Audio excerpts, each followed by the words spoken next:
보행은 의식적으로 행하지 않아도 매우 자동적이고 효율적으로 수행하도록 설계되어 있다. 그러나 개인적인 신체와 건강 상태에 따라 다른 모습을 띈다. 보행 기능은 근골격계의 유연성과 파워, 신경계의 균형 조화를 요구하는 활동이기 때문이다. 건강한 상태를 유지한다면 많은 에너지를 소모하지 않고 불편함 없이 걷는 능력을 발휘할 수 있다. 그러나 안타깝게도 현대인들의 보행 능력은 빠르게 녹슬고 있다. 안녕하세요. 리나의 책갈피입니다. 오늘 준비한 책은 KBS 생로병사의 비밀 제작진이 밝힌 걷기의 기적, 걷기만 해도 병이 낫는다 입니다. 펴낸 곳은 비타북스입니다. 대한민국을 대표하는 국민 건강 프로그램이자 독보적인 장수 프로그램인 생로병사의 비밀은 2002년 10월 첫 방송을 시작으로 20여 년간 건강한 삶의 척도를 제시해 왔는데요. 암, 고혈압, 심장질환, 당뇨병, 비만, 건강식품, 명상에 이르기까지 다루지 않은 주제가 거의 없을 정도로 다방면의 정보를 제공함으로써 시청자의 건강에 대한 관심과 상식을 높이는 데 힘쓰고 있습니다. 이 책은 생로병사의 비밀 방영본 중 걷기에 관한 최근 방송 22편을 한 권의 책으로 엮었는데요. 걷기의 효능은 3가지로 요약할 수 있습니다. 에너지 소비 증가, 심뇌혈관 기능 강화, 하체 근력 강화입니다. 우리가 걷기 시작하면 3가지 효능은 복합적으로 이루어지는데 걷기로 신체 활동량이 증가하면 근육 움직임이 늘어나고 에너지 소비량이 증가하게 됩니다. 걸을 때는 하체 근육을 집중적으로 사용하는데 이는 혈관을 짜주는 행위로 작용해 심뇌혈관까지 원활하게 혈액순환이 이루어집니다. 걷기로 하체 근육이 강해질수록 무릎과 척추에 가해지는 하중이 줄어들어 통증을 덜 느끼게 되고 특히 계단 오르기 같이 오르막을 걸으면 허리를 곧게 세우게 되어 척추 기립근이 발달하는 효과가 있습니다. 책에서는 이러한 걷기 효능이 있는 걷기 방법을 소개합니다. 맨발 걷기, 보폭 10cm 넓혀 걷기, 하루 4km 걷기, 계단 오르기, 등산, 해안 걷기를 포함한 총 8가지 방법으로 자신에게 맞는 걷기를 익힐 수 있습니다. 일상생활이 불가능할 정도로 허리와 무릎 통증이 심했던 사람들은 병원 치료로 호전되지 않자 걷기를 선택했고 통증 원인과 증상은 달라도 치료법은 공통적으로 걷기였습니다. 걷기로 체중 감량은 물론 혈압, 혈당, 콜레스테롤 수치가 정상치로 회복되어 약을 끊는 사람도 여럿입니다. 완치가 불가능하다고 여겨지는 뇌졸중 후유증, 파킨슨병, 암 환자들이 병을 이겨내고 제2의 삶을 시작한 이야기는 걷기의 무한한 치료 가능성을 보여줍니다.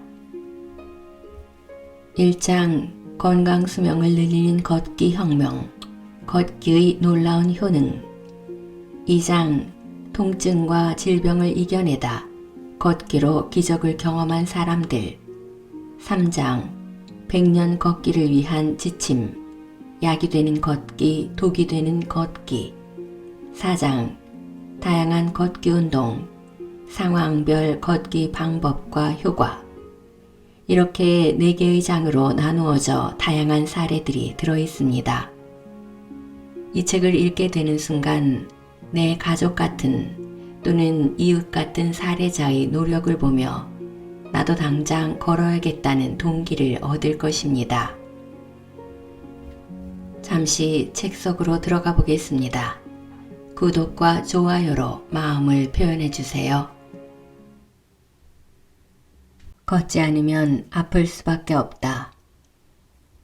인류의 삶이 획기적으로 달라진 건 산업혁명 이후부터인데 이는 불과 150여 년 전의 일이다. 수동작업이 기계작업으로 바뀌고 걷거나 말을 타는 대신 자동차라는 편리한 교통수단이 생겼다. 이후 우리 몸은 수고를 덜어주는 수많은 기계가 등장하면서 두 다리를 쓰는 일이 점점 줄어들게 되었다. 그와 함께 현대인의 건강도 점차 악화되기 시작했다. 실제로 현대인은 얼마나 몸을 움직일까? 걷기를 포함한 중강도 이상의 신체 활동 추이를 확인해 본 결과 성인 남녀 모두 10년 전보다 20% 이상 신체 활동이 크게 감소한 것으로 나타났다. 전문가들은 앉아있는 시간을 줄이고 일어서서 움직이는 것에서부터 건강에 변화가 시작된다고 강조한다. 즉, 운동을 해야 한다는 것이다. 흔히 운동을 결심하고 가장 먼저 하는 건 헬스장이나 운동 강좌에 등록하는 것이다. 직장인 500여 명을 대상으로 설문조사를 실시한 결과 운동을 결심한 이후 헬스장이나 수영장 등 운동시설에 등록했다고 대답한 사람이 43.7%로 가장 많았다. 하지만 운동시설에 등록한 이후 장기간 사용하지 않는다는 사람은 무려 60.5%에 달하는 것으로 나타났다. 절반이 넘는 사람들이 처음의 결심을 실천에 옮기지 못하는 것이다.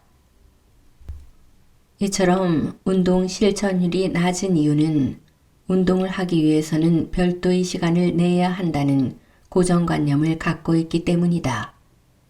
특히 운동하는 것의 가장 큰 장애 요인은 신발을 갈아 신고 옷을 갈아입고 체육관까지 가야 한다는 번거로움에서 시작된다.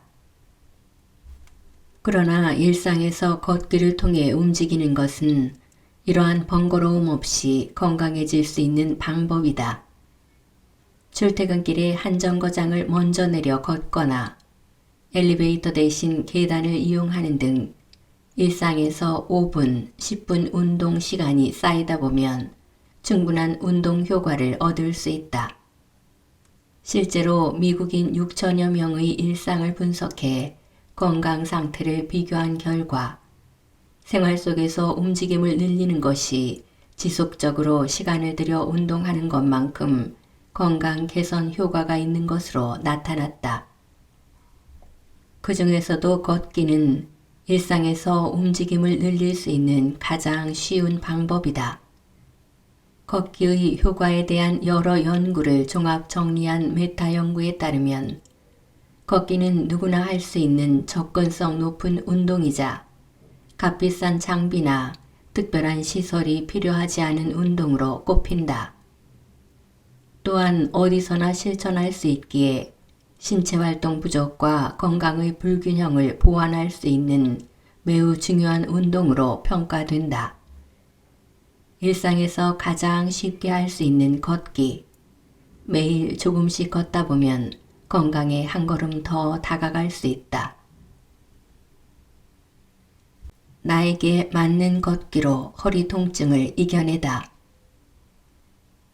2016년 3월 생로병사의 비밀 계단 건강을 오르다 편에서는 계단 오르기가 주는 이로움에 대해 방송했다. 그리고 방송 말미에 계단 오르기를 유도하는 스티커를 배포하겠다는 계획을 밝혔다. 방송이 나간 이후 개인과 단체의 이름으로 홈페이지와 전화를 통해 많은 시청자들이 스티커를 신청했다. 스티커 신청자 수가 약 450여 건에 달했는데 그만큼 계단 오르기에 관심을 갖는 이들이 늘었다는 방증이다. 스티커 신청자 중에는 아파트 주민들 혹은 회사 동료들이 건강을 위해 함께 계단 오르기를 실천하고 싶다는 사연이 가장 많았다. 계단 스티커를 신청한 신진수 씨는 자칭 계단 마니아다. 계단을 오르기 시작하면서 건강의 변화를 느꼈고 이 좋은 운동을 다른 이들과 공유하고 싶은 마음에 블로그를 운영하고 있다. 새로운 계단 오르기 방법을 개발할 때마다 동영상과 짤막한 설명을 올린다. 계단 오르기는 같은 근육을 반복적으로 사용하기 때문에 여러 가지 근육을 사용할 수 있도록 동작에 변화를 주곤 한다. 지금까지 신진수 씨가 개발한 계단 오르기 방법은 모두 9가지. 하지만 신진수 씨가 처음부터 계단 오르기에 주목했던 것은 아니었다. 제가 30대 중반에 교통사고를 크게 당하고 나서 이런저런 운동을 해도 안 되다가 40대 중반에 계단 오르기를 시작해서 지금까지 10년을 했습니다. 지금은 20대 못지않은 체력을 자랑하지만 10년 전에는 허리 통증으로 앉아있기조차 쉽지 않았다고 한다. 좋아하던 테니스와 달리기는 허리에 충격이 가서 그만두고 등산도 내려올 때 충격이 있어서 중단했다. 그 당시에는 아파서 인간관계를 유지하는 것조차 힘들었다. 술자리도 할 수 없었고 동호회도 모두 탈퇴했다. 퇴근하면 집에 와서 소파에 다리를 올려놓고 가만히 몸을 쉬는 것이 일상이었다. 그 어떤 운동도 할 수 없었던 신진수 씨가 건강을 되찾게 된 것은 우연히 시작한 계단 오르기 덕분이었다. 퇴근길에 11층인 집을 계단으로 오르면서 뒷짐을 졌는데 등 근육이 매우 율동적으로 움직이는 것이 느껴졌다. 혹시 이게 내 몸에 맞는 운동이 아닐까라는 생각을 한 신진수 씨는 그 이후 계단을 오르기 시작했다. 3개월 동안 계단을 오르기를 하고 나니 체력이 향상되고 등 근육이 생기는 게 느껴졌다. 6개월 뒤에는 직원 체육대회에 나가서 축구를 했는데 젊은 직원들보다 훨씬 더 잘 뛰고 있는 자신을 발견했다. 지금까지 한 운동이라고는 계단 오르기밖에 없었기 때문에 정말 자신의 몸에 맞는 운동이라는 확신이 들었다고 한다. 신진수 씨는 30대 중반에 겪은 교통사고 이후 계단 오르기를 통해 재활을 하고 있다. 현재 그의 허리는 어떤 상태일까? 정확한 확인을 위해 MRI 검사를 실시했다. 검사 결과 신진수 씨는 올바른 자세를 유지하는 데 필요한 대요근이 굉장히 발달되어 있는 것을 확인할 수 있었다. 계단을 오를 때 우리 몸은 허리를 곧게 세우게 되는데 그로 인해 3가지 척추 기립근인 장륵근, 췌장근, 극근이 발달하게 되어 척추가 받는 부담을 줄인다. 즉, 계단 오르기를 꾸준히 하면 근육이 강화되어 척추 건강 유지에 큰 도움을 줄 수 있다. 계명대 동산의료원 신경외과 김인수 교수는 계단 오르기가 대요근을 발달시키는 중요한 운동이라고 강조한다. 대요근은 선자세, 올바른 정자세를 유지하는 데 아주 중요한 역할을 합니다. 안타깝게도 대요근은 다른 근육에 비해서 심부 깊숙한 곳에 자리 잡고 있어 운동을 해도 별로 못 느낍니다. 그런데 계단 오르기를 하면 대요근을 효과적으로 단련할 수 있습니다. 대학교 취업지원과에서 일하고 있는 신진수 씨는 운동량이 부족한 학생들이 계단 오르기를 통해 건강을 챙기길 바라는 마음에서 스티커를 신청했다. 학생들이 생활 습관의 변화를 일으키기 위해 학교 건물 곳곳에 스티커를 부착한 신진수 씨는 자신이 그랬듯 많은 학생들이 계단 오르기라는 좋은 운동을 통해 체력을 향상시키고 건강해지기를 바란다고 말한다. 등산으로 척추 협착증을 극복하다. 강인호 씨는 지금은 건강한 모습이지만 10여 년 전인 40대 초반 일상생활이 힘들 정도의 허리 통증에 시달렸다. 버스를 탈 수가 없더라고요. 버스가 흔들거리는데 그 충격이 정말 식은땀이 쫙 나고 손잡이를 잡기도 힘들 정도였어요. 통증이 심해지자 병원을 찾았다. 당시 강인호 씨의 진단명은 척추관 협착증과 추간판 탈출 치료를 위해 위아래 척추 사이에 뼈를 이식해 두 개의 뼈를 하나로 합치는 척추 유합술을 받았다. 담당 의사는 회복을 위해 걷기를 권유했고 걷다 보니 발걸음은 자연스레 산을 향했다. 청계산같이 흙으로 된 등산로가 많은 곳, 정비가 잘 되어 있는 산책로 등 오르기 쉬운 산부터 천천히 걷기 시작했다. 그렇게 산에 오른 지 벌써 20년째. 20대 중반부터 달고 살았던 허리 통증은 깨끗이 사라졌다. 강인호 씨는 등산이 허리 건강을 되찾는데 큰 도움이 되었다고 말한다. 빗달길을 오르거나 내려갈 때 다리에 힘과 근력이 생기잖아요. 등산은 몸을 똑바로 지탱하는 기둥을 만드는 운동이라 생각합니다. 등산을 통해 허리 통증을 극복하고 산의 매력에 푹 빠진 그는 몇 년 전부터 직접 산악회를 조직해 활동하고 있다. 자신의 노하우를 사람들에게 알려주고 싶은 마음에서다. 전국에 있는 100대 명산에 도전하기 위해서 활동을 시작했고 2013년부터 지금까지 매 주말 산행을 하고 있다. 강인호 씨는 평지를 걷는 것조차 힘들었던 때가 있었지만 이제는 어떤 형태의 산도 무리 없이 오른다. 허리가 호전되는 상태에 따라 욕심내지 않고 한 단계 한 단계 난이도를 높인 덕분이다. 그는 자신의 증상과 수준에 맞는 산을 선택하는 것이 중요하다고 말한다. 허리 통증이 매우 심하면 부드럽게 걸을 수 있는 흑산을 오르는 것이 좋습니다. 허리 건강을 위해 그가 또 하나 강조하는 것은 걷는 자세다.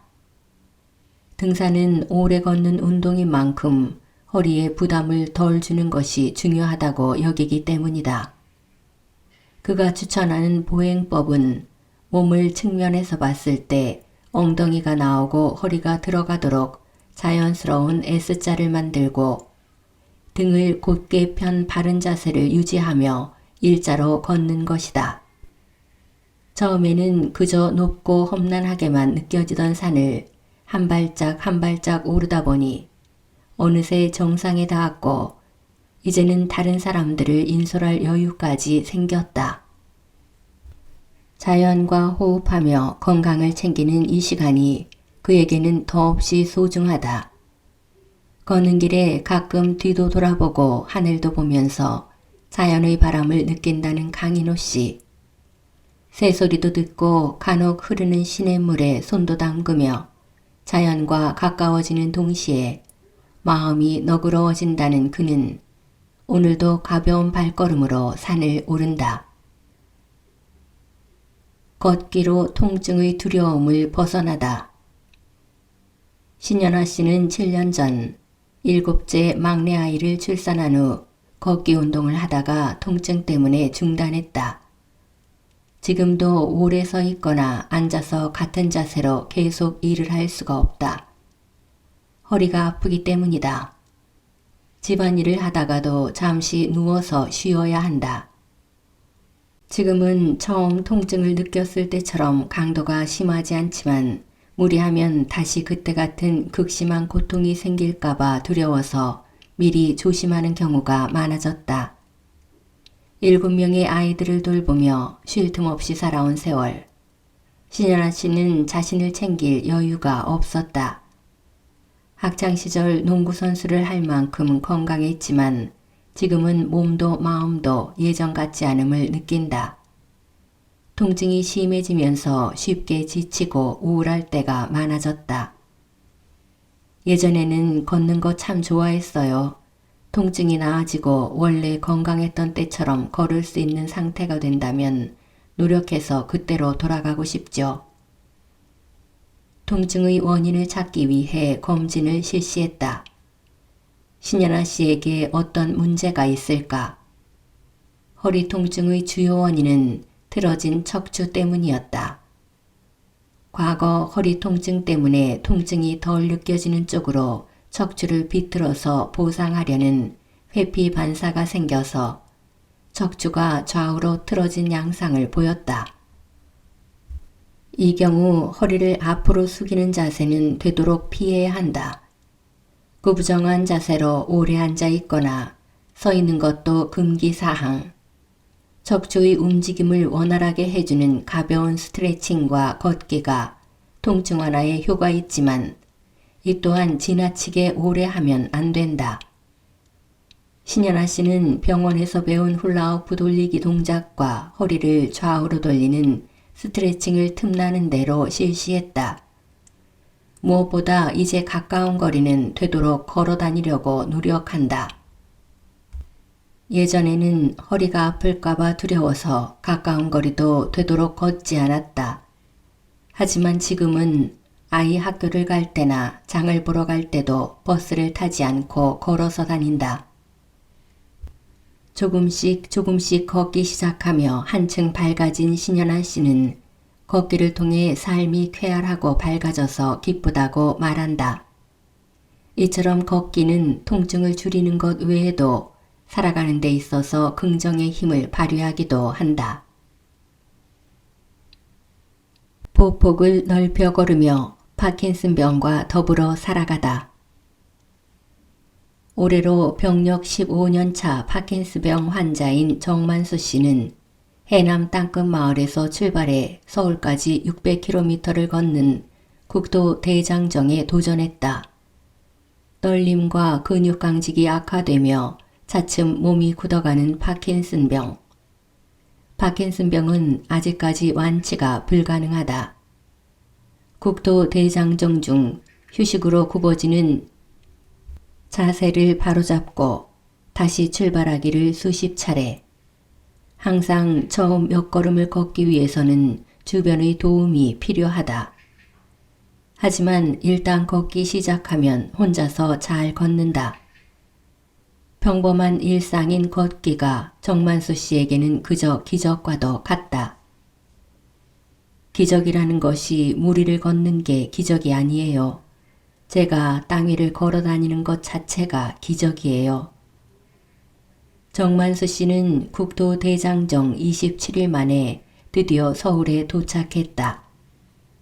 하루 평균 23km씩 걸었던 600km 대장정이 끝났다. 평소에도 걷기 운동을 통해 파킨슨병과 더불어 살아간다고 생각하는 정만수 씨. 그의 현재 건강 상태는 어떤지 알아보기 위해 병원을 찾았다. 파킨슨병 환자가 가장 고통받는 증상 중 하나는 운동장애다. 대부분의 파킨슨병 환자가 보행이 안 되고 손이 떨리고 손 관절이 굳고 움직임이 느려지는 등의 어려움을 겪는다. 이러한 증상은 체크해서 임상 척도로 나타낸 것이 파킨슨병 평가 척도다. 파킨슨병 평가 척도를 통해 정만수 씨 건강 상태를 알아봤다. 3년 전 처음 검사에서 정만수 씨는 48점을 받았다. 이 정도 수치면 파킨슨병이 상당히 진행되어 걷기 힘들고 생활에 어려움을 겪었을 거라는 점이 전문가의 소견이다. 하지만 현재 검사에서는 42점 정도로 3년의 시간이 흐른 것을 고려하면 파킨슨병이 더 나빠지지 않고 건강 상태를 유지하고 있다. 정만수 씨는 3년 전과 비교해서 검사 결과가 한 등급 좋아진 것으로 확인됐다.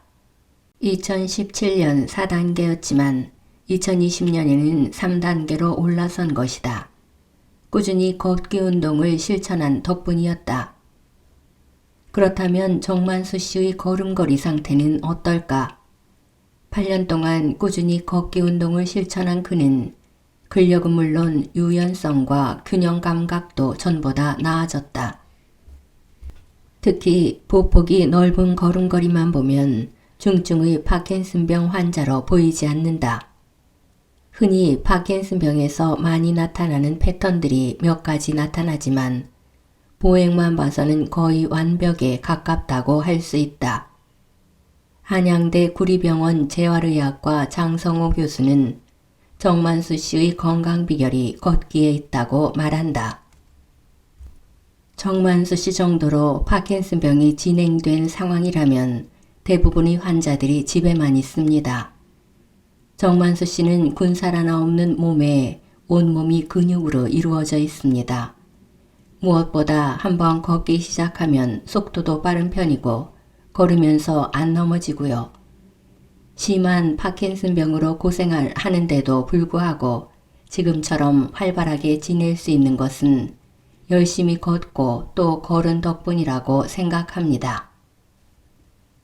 파킨슨병 진행 과정은 마치 노화 과정의 변화를 단기간에 축약시켜 놓은 것과 비슷하다.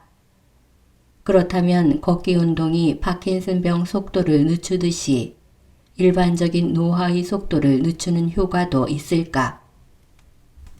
고령자를 대상으로 걸음걸이 속도와 인지기능의 연관성을 살펴본 연구 결과 걸음걸이 속도가 느릴수록 노화의 중요한 척도인 인지기능이 낮아져 있는 것이 확인됐다. 뇌에서 해마의 위축으로 걷기 속도와 보폭이 줄어드는 것이다. 재활의학과 진료를 받는 김승혜 씨 역시 파킨슨병 환자다. 걸을 때 몸이 앞으로 쏠리고 발보다 몸이 먼저 앞서 나가 길에서 쓰러지는 등 운동장애를 겪고 있다. 다행히 초기에 발견해 치료 중인 김승혜 씨는 증상이 많이 나아졌다. 나이에 비해 관절과 뼈 상태도 비교적 좋은 것으로 확인됐다. 김승혜 씨의 보행 분석 검사 결과 발목 염좌 병력이 미세한 영향을 주는 것 외에 큰 문제는 없는 것으로 나타났다. 김승혜 씨는 보폭을 넓혀 걷는 보행 교정 치료를 받는다. 파킨슨병의 특성상 보폭이 계속 줄어들어 나중에는 젠걸음으로 걸을 수밖에 없다. 보폭이 짧은 걸음을 걷게 되면 낙상 위험이 늘어나고 그로 인해 아예 못 걷는 경우가 발생할 수 있다. 즉, 조금씩 걸을 수 있는 파킨슨병 초기에 보폭을 늘려 걷는 것이 효과적이다. 전문가들은 파킨슨병 환자가 증상 악화를 대비해 보폭 넓혀 걷기 훈련을 하는 것처럼 일반적인 노화 현상에 대비해 미리 보폭 넓혀 걷기 연습을 하는 것도 충분히 긍정적 효과가 있다고 말한다. 조금만 보폭을 넓히고 조금만 보행 속도를 올려도 에너지 소모와 운동 강도가 훨씬 높아진다.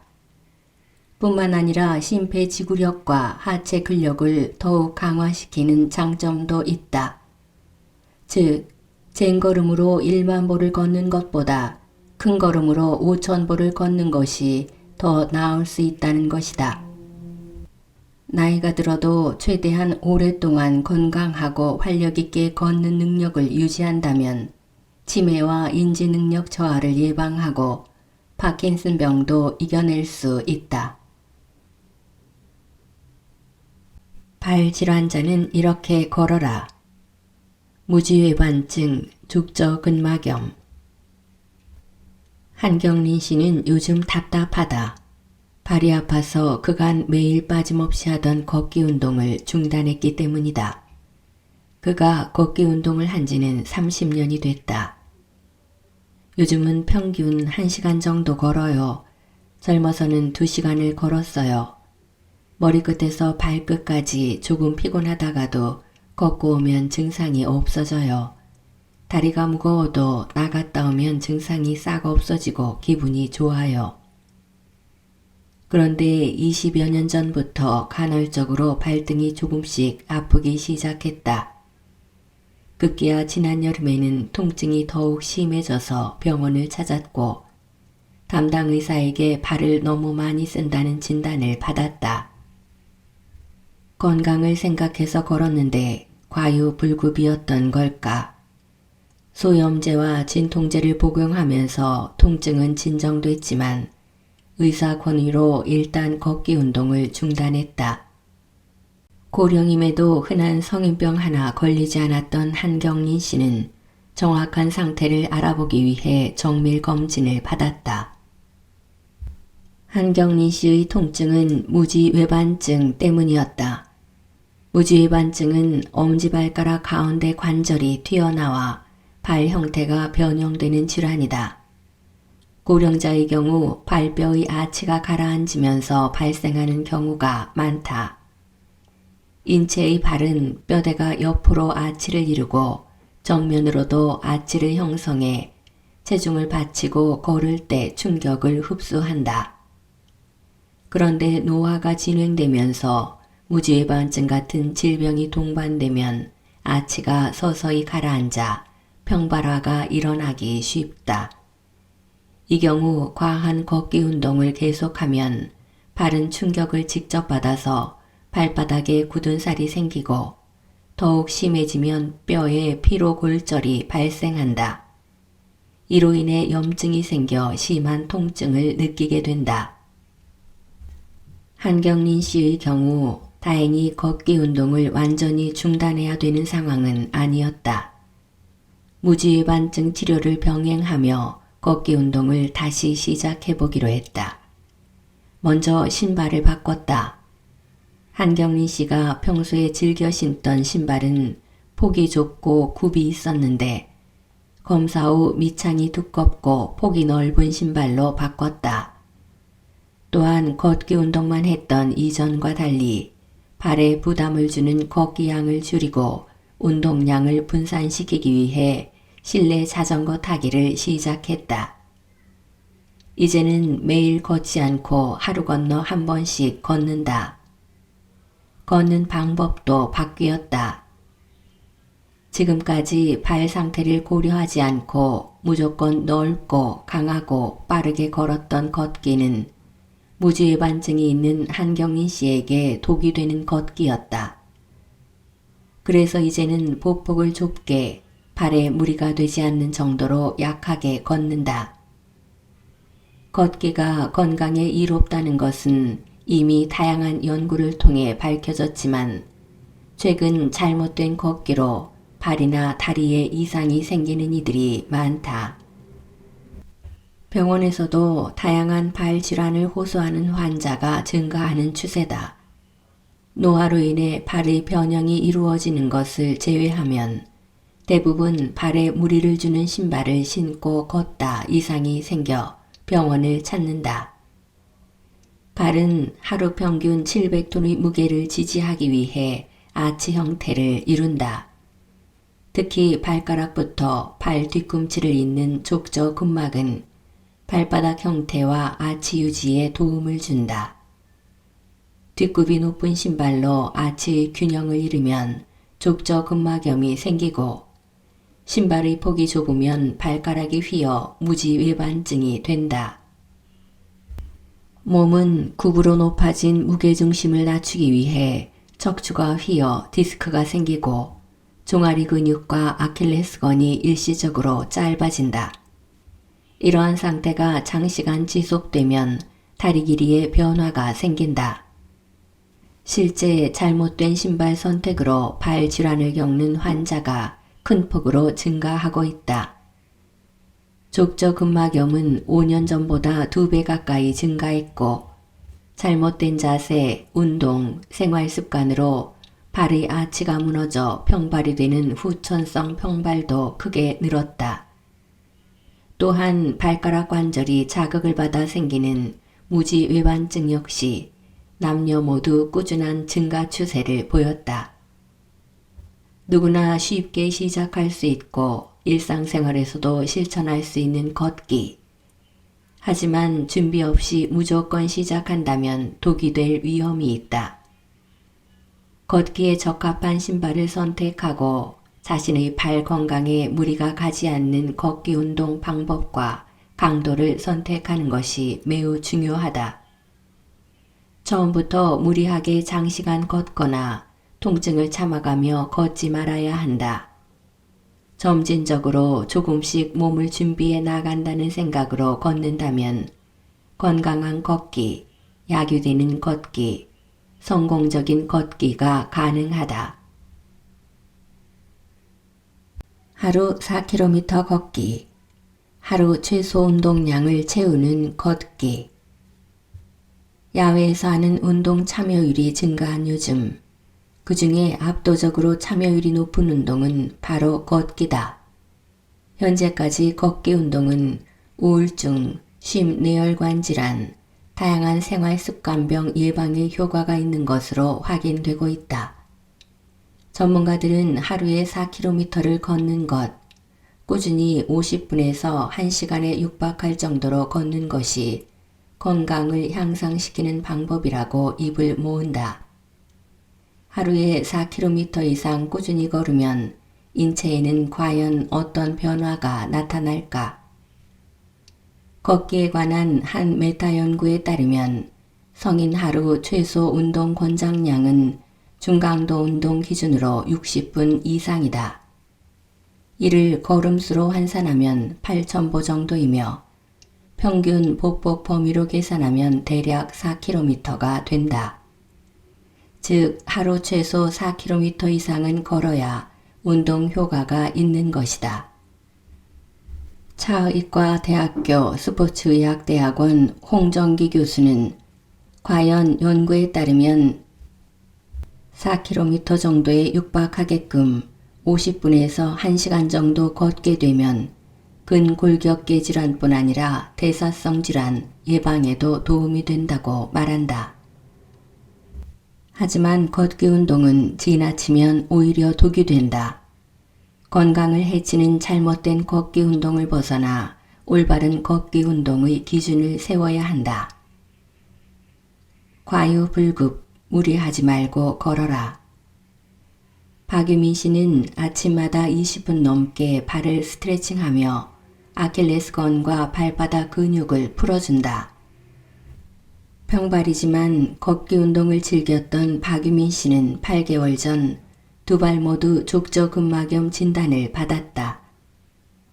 그날은 8,000보를 이미 걸었는데 운동을 더 하고 싶어서 한 코스를 더 걸었어요.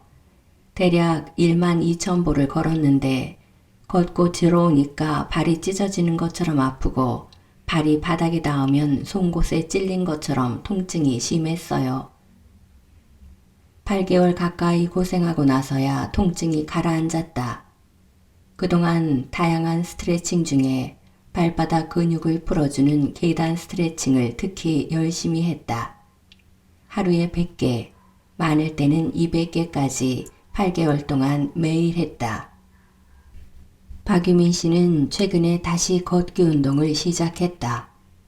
집 근처 숲길을 매일 걷는데 이제는 예전처럼 무리하지 않고 자신에게 알맞은 거리만큼만 걷는다.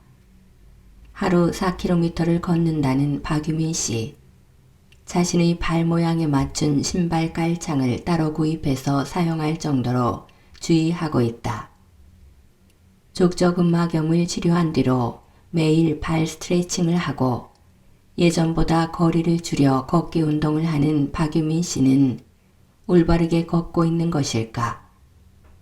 박유민 씨의 걷기 운동이 현재에 알맞은 정도인지 확인하기 위해 족저근막염이 발생했던 두 발 상태를 모두 검사했다. 그리고 걸음걸이 상태를 확인하기 위해 보행 분석을 실시했다. 검사 결과 박유민 씨는 조금씩 걷는 건 좋지만 통증이 느껴진다면 일단 쉬도록 권유받았다. 무엇보다 걷는 양을 늘리는 건 주의해야 한다. 박유민 씨처럼 많이 걸어서 족저근막염이 생기는 경우가 있는데 그렇다고 전혀 걷지 않고 쉬게 되면 근육의 유연성이 떨어져서 오히려 나중에 더 심하게 통증을 느낄 수 있다. 걷기 전에 충분한 스트레칭을 하고 통증이 없는 범위 내에서 걷기 운동을 해야 한다. 족저근막염은 뒤꿈치뼈에서 시작해서 5개 가지를 내어 발가락에 붙은 두꺼운 섬유띠를 말한다. 발뼈의 아치를 유지하고 발에 전해지는 충격을 흡수한다. 족저근막이 미세 손상을 입어서 근막을 구성하는 콜라겐이 변성되고 염증이 발생하는 것이 족저근막염이다. 나연스 씨는 요즘 좌식 생활을 하지 않고 의자에서 주로 생활한다. 무릎이 아프기 때문이다.